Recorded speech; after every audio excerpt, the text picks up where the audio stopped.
राधे बंधु मैंने मीनू भेज किचन एंड ब्लॉग को आपण मानक स्वागत। आज आम बनवा बिना प्याज रसुण रे चना मसला या आम भात रुटी पूरी सबुति खाईपर। ताहले चलतु आम आरंभ करवा। मु प्रथमे चना को सिझे देजी प्रेसर कुकर रे। देखंतु आ मु ए मसला नहीं टमाटो अदा जीरा कंचा लंका काजू जो चार मगज सब नहीं मु सुखिला मसला किसी भाजिकी रखी।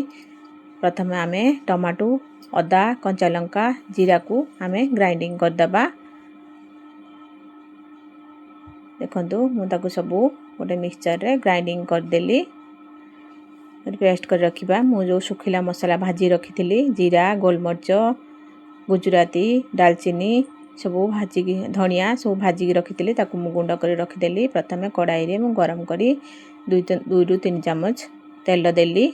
से मु किछि जीरा देबी आउ गोटे तेजपत्र देबी। गोटे तेजपत्र देली गोटे चामच जीरा देई ताकू मु भाजी देली टिके। तापरे टमाटो अदा कंचा लंका जो पेस्ट कर रखी से मु पकई देली। गोटे चामच हलदी देली आ गोटे चामच धनिया पाउडर देली। देई मु ताकू भल कि मसला टिके कषिबी। देखो ताकू मु 2 ରୁ 3 मिनट पर्यंत टिके भल कि कषिबी। टेस्ट अनुसार आम लुण दबा। लुण दे ताकू मु टिके भल कि कषिदेली। कषि दे सारा परे मु 4 मगज और काजू बटा रखी ताकू मु पेस्ट कर देली। गोटे चामच चीनी देली पकईकी ताकू टिके भल कि मसला को टिके कषिदेली। मसला टिके भल कि कषि आसिले आम से सिझे रखि चना को पकईदबा। 2 ରୁ 3 मिनट तक कषिदेली। एवं सिझे रखि चना मसला रू पानी बाहर करी मु से मसला रे पकई आउ टिके भल कि कषिदेली।